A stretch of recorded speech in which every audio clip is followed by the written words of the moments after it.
السلام علیکم ورحمۃ اللہ وبرکاتہ۔ الحمد للہ وحدہ والصلاة والسلام علی من لا نبی بعدہ، اما بعد فاعوذ باللہ من الشیطان الرجیم، بسم اللہ الرحمن الرحیم۔ کلوا واشربوا ولا تسرفوا انه لا يحب المسرفين۔ وقال الله تبارك وتعالى في موضع آخر: ولا تبذروا تبذيرا ان المبذرين كانوا اخوان الشياطين وكان الشيطان لربه كفورا۔ صدق الله العظيم۔ قال النبي صلى الله عليه وسلم: ارحموا من في الارض يرحم من في السماء، او كما قال عليه الصلاة والسلام۔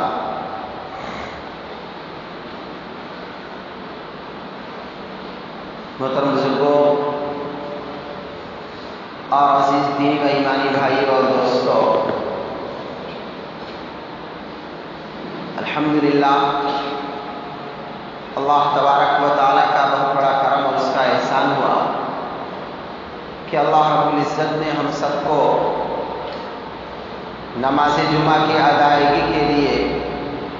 اپنے پاک اور محترم گھر میں آنے کی توفیق عنایت فرمائی۔ محترم بزرگوں،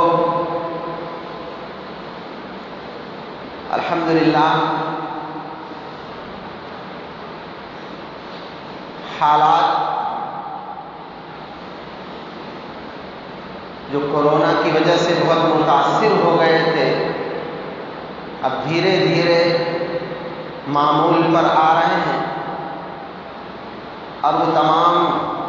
بندشیں جو لاگو تھی وہ دھیرے دھیرے کھولی جا رہی ہیں، اور مشاہدہ بھی اس بات کا ہو رہا ہے کہ بیماری کی وہ شدت جو پہلے تھی اب شاید نظر نہیں آ رہی ہے، اور اگر ہے بھی یا ہوگی بھی تو لوگوں میں وہ خوف دیکھا نہیں جا رہا ہے۔ بہرحال میرے عزیز دوستوں، یہ حالات ہیں، آتے ہیں، اللہ تبارک و تعالی حکمت کا مالک ہے، وہ حالات کو لاتا ہے، وہ اس کے بارے میں بہتر جانتا ہے کہ حالات کن بنیادوں پر لایا گیا، کس وجہ سے آئے، اس سے اللہ تبارک و تعالیٰ کو کیا مقصود تھا۔ لیکن میرے عزیز دوستو، ہم مسلمان ہیں، اور اس دنیا میں جو ہمارا رہنا سہنا ہے ایک مسلمان کی حیثیت سے ہے، ہم بالکل آزاد نہیں ہیں۔ ہمارا یہاں جینا مرنا ہم نے اس بات کو مان لیا ہے، قبول کر لیا ہے کہ اللہ کے لیے ہوگا۔ ان الصلاۃ ونسکی ومحیائی ومماتی للہ رب العالمین، کہ میری نماز، میری تمام مراسم و عبودیت، میرا مرنا جینا سب اللہ تبارک و تعالیٰ کے لیے ہوگا۔ اس لیے میرے عزیز دوستو، ہم مسلمانوں کو جو ہمارے سامنے واقعات رونما ہوتے ہیں اس سے ہمیں عبرت لینے کی ضرورت ہے، اور ان واقعات کے ذریعے سے اپنے اندر اصلاح پیدا کرنے کی ضرورت ہے۔ واقعات کے ذریعے سے ہم اپنے طور پر اس میں کہاں تک غلطی وار ہیں اس کو بھی ہمیں جائزہ لینے کی ضرورت ہے۔ آیا اگر کوئی واقعہ پیش آیا ہے، کسی کے ساتھ کوئی ظلم ہوا ہے، کسی کے ساتھ کوئی ظالم غلط حرکتیں کیا ہوا ہے، تو آیا اس حرکت میں، اس ظلم میں کہیں ہمارا تو کوئی رول نہیں ہے؟ کہیں جانے انجانے ہمارا تو کوئی اس میں جو ہے ایسا کردار نہیں آ گیا ہے جس کی وجہ سے کسی مظلوم کے ساتھ ظلم ہوا ہے؟ میرے عزیز دوستو، مسلمان ہونے کی حیثیت سے ہمیں یہ بات سوچنی پڑے گی، ہمیں اس بات کا جائزہ لینا پڑے گا۔ مثلا ظاہری مثال سے اگر میں آپ کو سمجھانا چاہوں کہ مسجد کے سامنے اگر کسی کو مارا گیا، کسی پر ظلم کیا گیا ہے، تو مارنے والا، ظلم کرنے والا وہ تو ظالم اور گنہگار ہے ہی، لیکن آیا ہمارا اس میں کیا رول رہا ہے، اس کے بارے میں ہم سے پوچھا جائے گا۔ آیا ہم اپنی طاقت کے بقدر اس ظالم کو ظلم سے روکے یا نہیں روکے، اس کو سمجھائے یا نہیں سمجھائے؟ مظلوم کی داد رسی تو ہمارے بس میں تھی، کرنی چاہیے تھی، کرا یا نہیں کرا؟ مظلوم کے ساتھ میں کھڑا رہا یا نہیں کھڑا رہا؟ ظلم ہونے سے پہلے میں اس کو بچانے کے طور پر جو کچھ ہم سے بن پڑتا تھا کیا یا نہیں کیا؟ میرے عزیز دوستو، یہ تمام سوالات ہیں جو میرے عزیز دوستو اللہ تبارک و تعالیٰ کی بارگاہ میں ایک مسلمان ہونے کی حیثیت سے ہمیں ضرور کیے جائیں گے۔ اللہ تبارک و تعالیٰ نے مسلمانوں کو جو ذمہ داریاں دی ہیں وہ صرف عبادت کے حد تک نہیں ہے، وہ ہر جگہ ذمہ داری دی ہے اور ہر جگہ اس کو ادا کرنا پڑے گا، تب ہم اپنے دین میں کامل ہوں گے، تب اللہ تبارک و تعالیٰ کی خوشنودی ملے گی، تب اللہ تبارک و تعالیٰ کی رحمتیں ہمارے ساتھ آئیں گی۔ اللہ تبارک و تعالیٰ کی رحمت ہرگز ہمارے ساتھ اس وقت تک نہیں آ سکتی ہم یہ صرف سوچ لیں کہ بس ہم مصلی پہ رہیں گے، نماز پڑھتے رہیں گے اور ہمارے سامنے ظلم ہوتا رہے، مظلوم سسکیاں لیتا رہے، مظلوم آہیں بھرتا رہے، لیکن ہم اس کے ساتھ کھڑے نہ ہوں۔ میرے عزیز دوستو، ایسا ہرگز ہونے والا نہیں۔ اللہ تبارک و تعالیٰ کے پیارے رسول صلی اللہ علیہ وسلم نے ہمیں جو سبق دیے ہیں وہ یہی دیے ہیں کہ زمین والوں پر تم رحم کرو، آسمان والا اللہ تبارک و تعالیٰ تم لوگوں پر رحم فرمائیں گے۔ انہی معاملات اور انہی حالات میں ہیں جب کسی پر ظلم ہو رہا ہو تو آپ کے پاس جو کچھ بن پڑتا ہے، لا یکلف اللہ نفسا الا وسعہا، اللہ تبارک و تعالیٰ اتنا ہی مکلف بناتے ہیں، یعنی اتنی ہی ذمہ داری ڈالتے ہیں جس کو آپ نبھا سکتے ہیں۔ اگر نبھانے کی طاقت نہیں ہے تو اللہ تبارک و تعالیٰ کی پوچھ بھی نہیں ہے، اللہ تبارک و تعالیٰ سوال بھی نہیں کریں گے، لیکن اگر ہم اس کو کر سکتے ہیں، طاقت کے باوجود اگر ہم نے اس ذمہ داری کو ادا نہیں کیا ہے تو پھر اللہ تبارک و تعالیٰ کے یہاں ضرور اس کے بارے میں پوچھ ہوگی، اور پھر اس سوال کے جواب میں اگر ہم کھڑے نہیں اترے تو پھر اللہ تبارک و تعالیٰ کا فیصلہ اٹل ہے۔ کامیابیوں کے لیے، کامیاب لوگوں کے لیے جنت تیار ہے اور ناکام لوگوں کے لیے جہنم تیار ہے۔ اللہ تبارک و تعالیٰ نے قرآن پاک میں بار بار اس بات کو بیان فرمایا کہ نیک لوگوں کے لیے جنت ہے اور بد لوگوں کے لیے جہنم ہے، صاف صاف دو ٹوک الفاظ میں۔ اس لیے میرے عزیز دوستو، آئیے ہم اس واقعے کے ذمے میں اپنے آپ کی اصلاح کریں کہ جو معین آباد میں واقعہ ہوا ہے، جس بچی کے ساتھ ظالمانہ رویہ اختیار کیا گیا ہے، اس واقعے سے ہمیں کیا سبق لینا ہے، ہمیں اپنی اصلاح کیا کرنی ہے؟ آیا ہماری ذمہ داری انسانیت کے تحت اور اس کے بعد بالخصوص مسلمانوں کی کمیونٹی کے ساتھ کیا ہے؟ ہم اپنے لوگوں کے ساتھ، مسلمانوں کے ساتھ جس طریقے سے ہمدردانہ رویہ اختیار کرنا چاہیے اس کو اختیار کر رہے ہیں یا نہیں کر رہے ہیں؟ کیونکہ میرے عزیز دوستو، اللہ تبارک و تعالیٰ نے قرآن پاک کی آیتوں میں جو باتوں کو بیان فرمایا ہے، بہت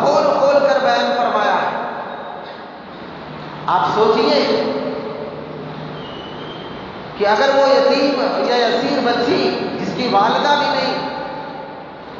اگر اس کے پاس اس کے زندگی جینے بھر کے لیے سامان سہولت ہوتے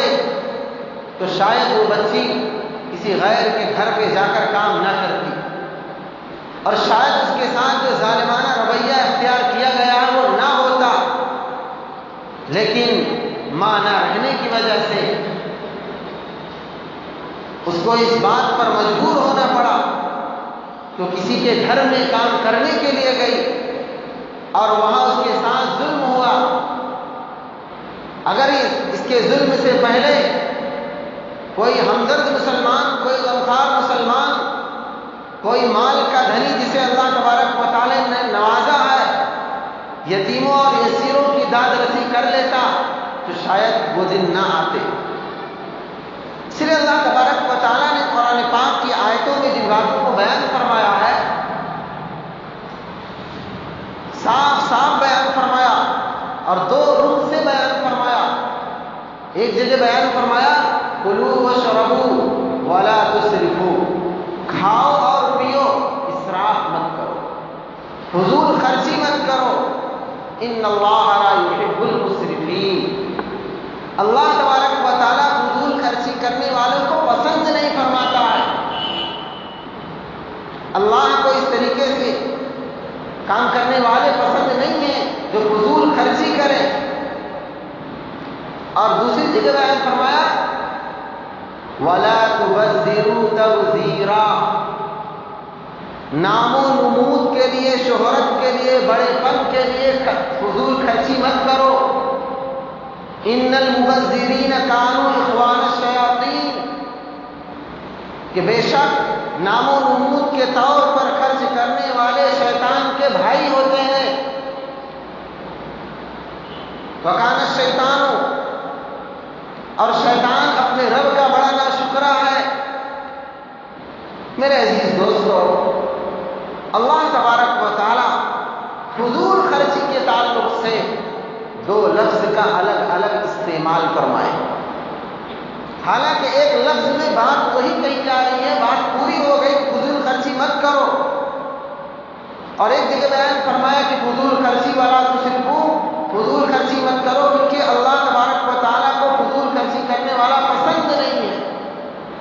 اور دوسری جگہ جب بیان فرمایا تو دوسری وجہ بیان فرمایا کہ نام و نمود کے طور پر فضول خرچی کرنے والا شیطان کا بھائی ہے۔ میرے عزیز دوستو، اسراف اور تبذیر، اسراف اور تبذیر کا فرق کیا ہے اس کو سمجھنے کی ضرورت ہے۔ اسراف کہتے ہیں کہ جس حد تک جس چیز سے ہمارا کام چل سکتا ہے اس سے بڑھ کر کے ہم چیزوں کو استعمال کریں، اس سے بڑھ کر کے ہم ان چیزوں کو اپنے پاس رکھ لیں۔ مثلا 2-3 جوڑوں کپڑوں سے کام چل سکتا ہے، لیکن ہم بس اپنے آرام کے لیے، اپنی تعیش کے لیے کپڑوں پہ کپڑے بنانے چلے جائیں، ہر دن نئے کپڑوں کا استعمال کرنے لگ جائیں، ہر فنکشن میں نئے کپڑے کا استعمال کریں، حالانکہ 2-4 کپڑوں سے معمول کی زندگی آرام سے گزر سکتی ہے۔ اسی تعلق سے آپ وقت کم ہے، ہر وہ چیز جو استعمال کی ہے، جو اللہ تبارک و تعالیٰ نے خود بیان فرمایا کلوا واشربوا، کھاؤ اور پیو، جو چیزیں اللہ تبارک و تعالیٰ نے مہیا فرمائی ہیں ان سے فائدہ اٹھاؤ۔ اللہ تبارک و تعالیٰ ہرگز منع نہیں فرماتے ہیں۔ جو اللہ تبارک و تعالیٰ نے منع فرمایا ہے وَلَا تُسْرِفُوا، اسراف مت کرو۔ اب یہی سلسلہ میرے عزیز دوستو گاڑیوں کے استعمال کا اور دیگر چیزوں کا، کہ ایک گاڑی سے کام چل سکتا ہے لیکن آدمی اپنی تعیش کے لیے، آرام کے لیے 2-3 گاڑی بھی رکھ لیا، یہ اللہ تبارک و تعالیٰ کی نظر میں اسراف ہے، اور اسراف کرنے والوں کو اللہ تبارک و تعالیٰ پسند نہیں فرماتے ہیں۔ کہ جن چیزوں سے، جن حدود میں رہ کر کے کام چل سکتا ہے، ایک درمیانہ انداز سے آپ کی زندگی گزر سکتی ہے، لیکن اس سے بڑھ کر کے آپ نے چیزوں کا استعمال کیا۔ اور دوسری بات میں آئیے، دوسری بات ہے تبذیر، وَلَا تُبَذِّرُوا تَبْذِيرًا إِنَّ الْمُبَذِّرِينَ كَانُوا إِخْوَانَ الشَّيَاطِينَ۔ وہاں اسراف کو اللہ تبارک و تعالیٰ نے اپنے سے جوڑا تھا کہ میں اس کو پسند نہیں کرتا ہوں، اور تبذیر کو اللہ تبارک و تعالیٰ نے شیطان سے جوڑا ہے کہ یہ شیطان کا بھائی ہے۔ آپ دونوں کے فرق کو سمجھیے، دونوں کی ذرا سا اسپرٹ کو سمجھیے کہ دونوں الفاظ میں اللہ تبارک و تعالیٰ کیسی طاقت دے رہے ہیں اور ان فرق کو کیسا سمجھانا چاہ رہے ہیں۔ وَلَا تُبَذِّرُوا تَبْذِيرًا۔ میرے عزیز دوستو، تبذیر کی تعریف یہ ہے کہ انسان کے پاس ضرورت بھر کی چیز ہے، آرام سے ہے، لیکن نام و نمود کے لیے، شہرت کے لیے، اپنے آپ کو بڑا بتانے کے لیے، لوگوں میں اپنی عظمت جگانے کے لیے اور اپنے آپ میں بڑا کہلوانے کے لیے وہ فضول خرچی کرتا ہے۔ مثلا کپڑے کے تعلق سے ہو، گاڑی کے تعلق سے ہو، گھر کے تعلق سے ہو، روزمرہ کی زندگی جو چیزیں ہم استعمال کرتے ہیں، کسی چیز کو آپ اٹھا کے مثال کے طور پر دیکھ سکتے ہیں کہ اس سے ہمارا کام بہتر سے بہتر انداز کا چل سکتا ہے۔ مثلا ایک آدمی ہے، کپڑوں کا استعمال معمول سے جو چلتا ہے بہتر انداز سے درمیانہ انداز کا کر لیتا ہے اور اس سے بہتر ہے، چلتی ہے زندگی، سکون سے چل سکتی ہے، اس سے کوئی مذمت بھی نہیں ہوتی ہے، کوئی برا بھلا نہیں کہتا ہے، لیکن اچھا سے اچھا کپڑا، مہنگا سے مہنگا کپڑا، بہترین کمپنی کا کپڑا اس لیے استعمال کرتا ہے کہ جب چار لوگوں میں رہے تو ہم ہی کو سب سے بڑا کہا جائے، ہمارے ہی کپڑے کی طرف تمام لوگوں کی نظریں اٹھ اٹھ کر کے دیکھیں۔ یہی اور چیزوں پر آپ مثال فٹ کر سکتے ہیں کہ ایک گاڑی سے جو بہتر انداز سے درمیانہ رویہ ہے، کام چل سکتا ہے، درمیانہ انداز سے کمیونٹی میں ہماری عزت بھی ہے، لیکن اپنی عزت کو اور دوبالا کرنے کے لیے ہم اس بڑی گاڑی کا استعمال اور چھوٹی گاڑی کا تعلق ٹو ویلر کی بات کریں کہ 1 لاکھ کے اندر کی گاڑیوں میں بہتر انداز میں سہولت پوری ہو سکتی ہے، لیکن نام و نمود کے لیے یا اپنے بچے کو اور بچوں میں ممتاز بتانے کے لیے کہ 1 لاکھ میں جو کام چل سکتا تھا 2 لاکھ کی گاڑی لے کے، اور اگر اسی تعلق سے 4 ویلر کے تعلق سے سوچیں جو 10-12 لاکھ میں کام چل سکتا تھا، نہیں ہم 25 اور 30 لاکھ میں اپنا کام چلائیں گے۔ میرے عزیز دوستو، اس طریقے کے خرچ کو، فضول خرچی کو اللہ تبارک و تعالیٰ نے وَلَا تُبَذِّرُوا تَبْذِيرًا بیان فرمایا۔ یہ فضول خرچی نام و نمود کے طور پر جو ہی ہے، اور ایسا کرنے والا شیطان کا بھائی ہے، شیطان کا بھائی ہے، شیطان نے اس کو اکسایا ہے اور شیطان کے رویے پر گویا اس نے اپنے آپ کو چلایا ہے۔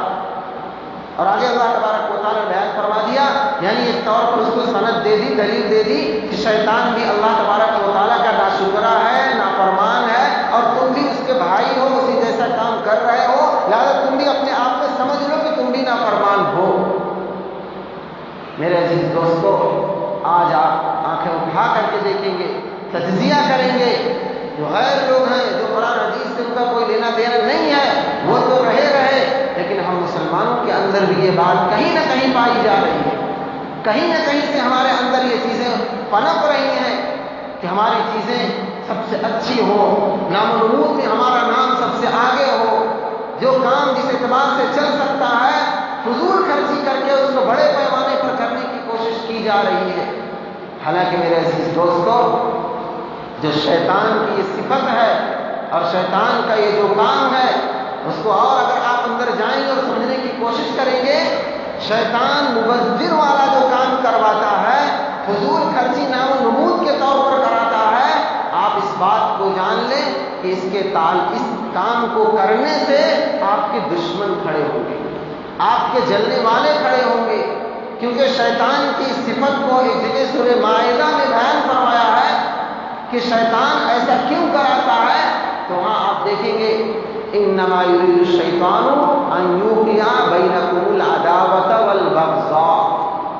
کہ شیطان اس لیے کام کرواتا ہے کہ آپس میں ایک دوسرے کے درمیان میں عداوت، دشمنی ڈلوا دے، بغض پیدا کروا دے۔ آپ سوچئے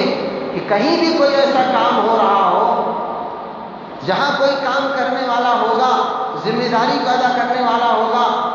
لیکن اس کے پاس وہ اعلیٰ پیمانے کی چیزیں نہیں ہوگی، وہ اپنے آپ کو محروم سمجھے گا، مایوس سمجھے گا، تو پھر میرے عزیز دوستو وہیں سے اس کی آہیں نکلنی شروع ہو جاتی ہیں، وہیں سے اس کی سسکیاں نکلنی شروع ہو جاتی ہیں، اور اس آہ کی یعنی اللہ تبارک و تعالیٰ کے یہاں بڑی قدر ہو جاتی ہے، اور پھر میرے عزیز دوستو وہ انسان پکڑ میں آ جاتا ہے جو مبذر ہوتا ہے، تبذیر کرتا ہے، فضول خرچی نامنمود کے طور پہ کرتا ہے۔ حالانکہ میرے عزیز دوستو ہم سب کے آقا و مولا حضرت محمد مصطفیٰ صلی اللہ علیہ وسلم نے ہمیں جو ہے کتنی بہترین تعلیم دی ہے، یہاں تک بیان فرمایا کہ اگر کسی کو فروٹ لانا ہے گھر کے لیے، بچوں کے لیے پھل لانا ہے، اگر سکت ہے اس کے پاس تو چاہیے کہ پڑوس کے بچوں کے لیے بھی لا لے، چاہیے تو یہی ہمدردی کا تقاضا یہی ہے کہ ان کے بھی لیے لا لے۔ اور پھر آگے بیان فرمایا اگر آپ سے نہیں ہو سکتا، اگر آپ کے پاس اتنی طاقت نہیں ہے، اگر آپ کے پاس اتنی سخت نہیں ہے، تو کم سے کم یہ تو ضرور کریے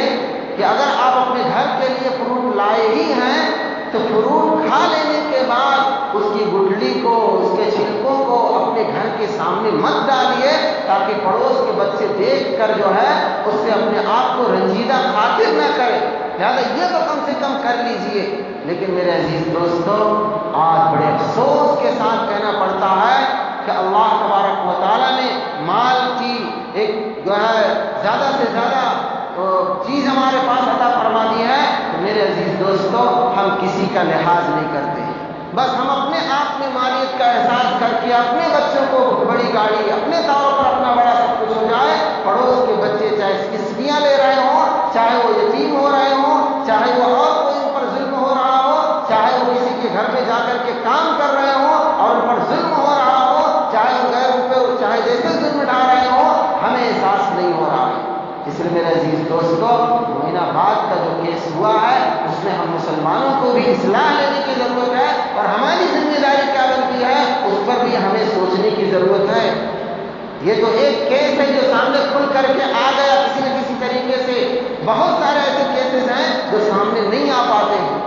اور حضور پاک صلی اللہ علیہ وسلم نے بیان فرمایا کاد الفقر ان یکون کفرا، فقیری محتاجی ایسی جو ہے چیز ہوتی ہے کہ آدمی کفر تک چلا جاتا ہے۔ گناہ تو آپ جانے دیجیے کہ گناہ تو ہو ہی جاتے ہوں گے، کفر تک چلا جاتا ہے کہ اگر آدمی محتاج ہوگا، فقیر ہوگا، بچیاں اگر محتاج ہوں گی، فقیر ہوگی، ان سے گناہ ہو جائیں گے، اور اس کے بعد پھر کفر تک پہنچنے کی بات کہی گئی ہے۔ اس لیے میرے عزیز دوستو ہم سبوں کو جو ہے سبق لینے کی ضرورت ہے، اپنے آپ میں تبدیلی لانے کی ضرورت ہے، اپنے آپ میں ہمدردی لانے کی ضرورت ہے، اپنے پڑوسیوں کے خیال رکھنے کی ضرورت ہے، اور جہاں یتیم اور یسیر اور جہاں اس طریقے سے بچے ہیں ان کی جو ہے حالات کو معلوم کر کے ان تک پہنچنے کی ضرورت ہے۔ اگر میرے عزیز دوستو ہم یتیموں اور یسیروں اور اس طریقے سے مظلوموں کے ساتھ ان کی دادرسی کرتے رہیں اور ان کا جو حق اللہ تبارک و تعالیٰ ہم سے وابستہ کیا ہے اس کو ہم پورا کرتے رہیں تو شاید اس طریقے کے واقعات نمودار نہ ہوں۔ اللہ تبارک و تعالیٰ ہم سبوں کو ان تمام باتوں کو